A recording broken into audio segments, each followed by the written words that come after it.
మీ business ఏదైనా మీ ఊర్లో promotion చేయాలంటే అది సుమన్ టీవీతోనే సాధ్యం. ఇప్పుడే సంప్రదించండి.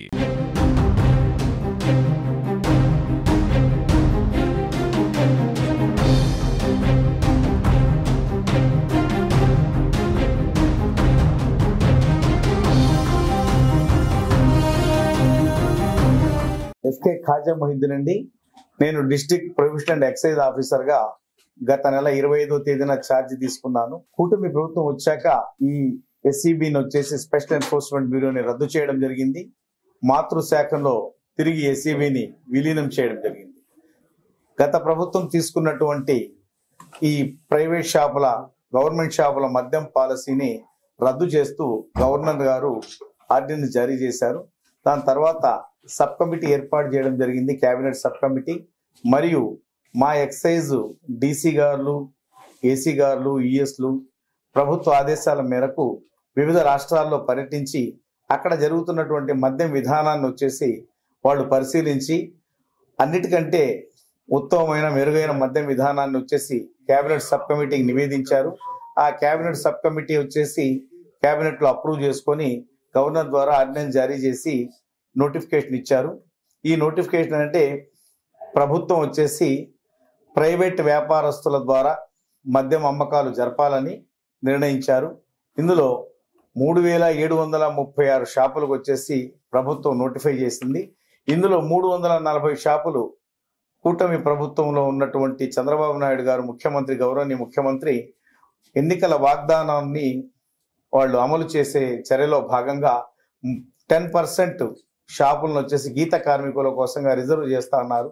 ఆ గీత కులాలకు వచ్చేసి 340 షాపులు వచ్చేసి రిజర్వ్ చేశారు.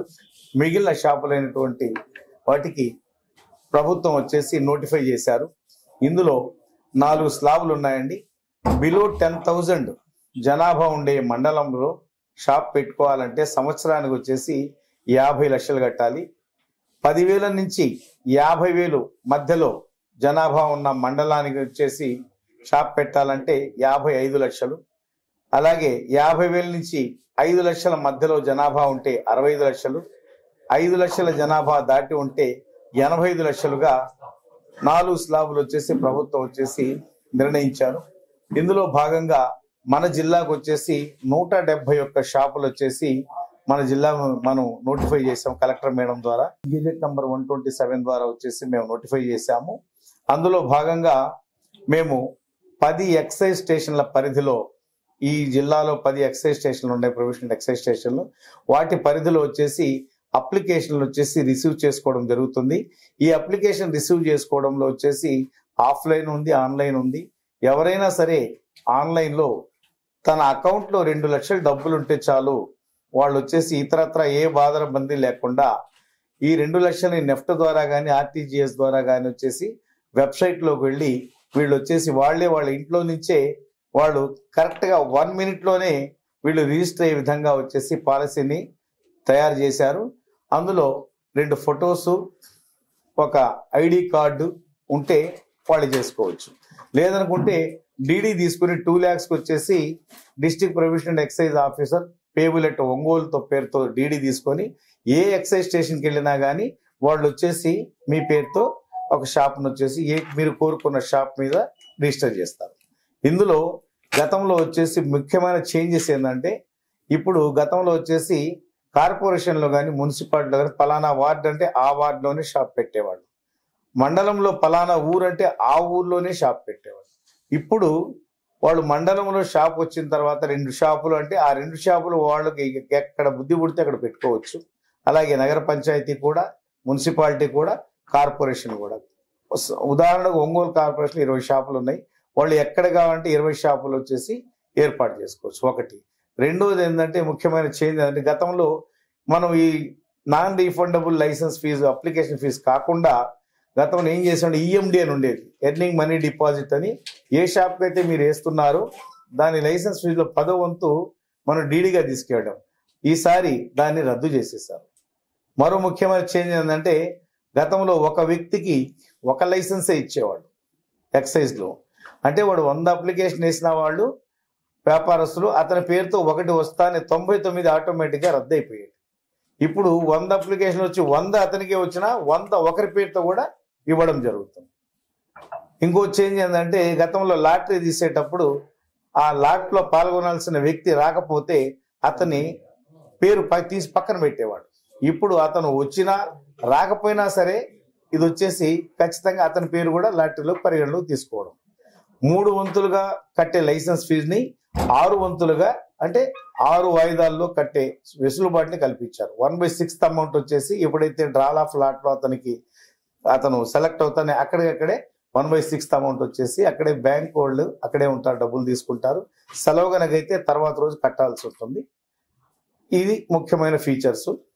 మేము మీ ద్వారా విన్నవించేది ఏంటంటే ఈ మద్యం వ్యాపారస్తులకి, ఔత్సాహికులకి అప్లికేషన్ వేసి పాల్గొనదలుచుకున్న వాళ్ళకి లాటరీలో చివరి దాకా వెయిట్ చేయవద్దు. చివరిలో రద్దీ చాలా ఎక్కువ ఉంటుంది. ఈ రద్దీలో ఏంటంటే మీకు 5 గంటల వరకే అప్లికేషన్ స్వీకరించబడుతుంది కాబట్టి మీరు 6-7 తేదీల్లోనే మ్యాక్సిమం 7వ తేదీ లాస్ట్ డేట్ అనుకునే విధంగా చేసుకోవాలి. లేకపోతే మీ అప్లికేషన్లు వచ్చేసి రిజిస్టర్ కావేమో. ఎందుకంటే ఈ మన నెట్ స్లో కావడము, సర్వర్ డౌన్ కావడము జరుగుతుంది. లేదా డీడీలు వచ్చేసి మీరు లాస్ట్ మినిట్లు ఇస్తే ఆ డీడీని ప్రాసెస్ చేయడానికి కూడా సెలవులు ఉన్నాయి. తర్వాత ఆ సెలవుల్లో వచ్చేసి అక్కడ సిబ్బంది లేకపోయినా ఆ డీడీ వచ్చేసి సమయానికి వచ్చేసి ప్రాసెస్ చేయకపోయినా అప్పుడు సక్సెస్ కాలేదనుకోండి, అది ఆటోమేటిక్గా రద్దు అయిపోతుంది. కాబట్టి మీ ద్వారా విన్నవించడం ఏంటంటే త్వరగా చేసుకోండి. రెండోది, అన్ని నెట్ సెంటర్లకి మేము తెలియజేస్తున్నాము. నిన్న తెలియజేస్తాం, ఈ రోజు నుంచి కూడా నెట్ సెంటర్లు అందరికీ తెలియజేస్తున్నాము. అక్కడ కూడా ఫ్లెక్సీలు పెట్టబోతున్నాము. అక్కడ సర్వీస్ చేయండి మీరు అని చెప్పేసి వాళ్ళకి చెప్పబోతున్నాము. మీరు అన్ని నెట్ సెంటర్లు కూడా ఉపయోగించుకొని మీరు ఆన్లైన్ ద్వారా అక్కడికక్కడే చేసుకునే వెసులుబాటు కల్పిస్తున్నాము. లాస్ట్ రోజు స్టేషన్లో వచ్చేసి ఒక్కో స్టేషన్కి 4 నుంచి 5 కౌంటర్లు కూడా పెడతాము. మీరు సద్వినియోగం చేసుకోవాల్సిందిగా మా శాఖ తరఫున కోరుతున్నాం. లాటరీ వచ్చేసి గౌరవనీయ మేడం కలెక్టర్ ఆధ్వర్యంలో వచ్చేసి ఎన్జిఓ హోమ్లో వచ్చేసి లాటరీ తీస్తారండి. ఈ లాటరీలో వచ్చేసి మీ సమక్షంలోనే కలెక్టర్ గారు అందరి సమక్షంలో వీడియో షూట్ చేస్తూ తీస్తారు. పైనుంచి మా పై అధికారులు వచ్చేసి ఉన్నతాధికారులు పర్యవేక్షిస్తుంటారు. ఇందులో ఎలాంటి అపోహలకి సందేహాలకు వచ్చేసి తావులేదండి. చాలా చక్కగా నిజాయితీగా తీస్తారండి. ఇది 9వ తేదీ వరకు అప్లికేషన్ రిసీవ్ చేసుకుంటారు. 10వ తేదీ స్క్రూటినీ ఉంటుంది. 11వ తేదీన లాట్ ఉంటుందండి.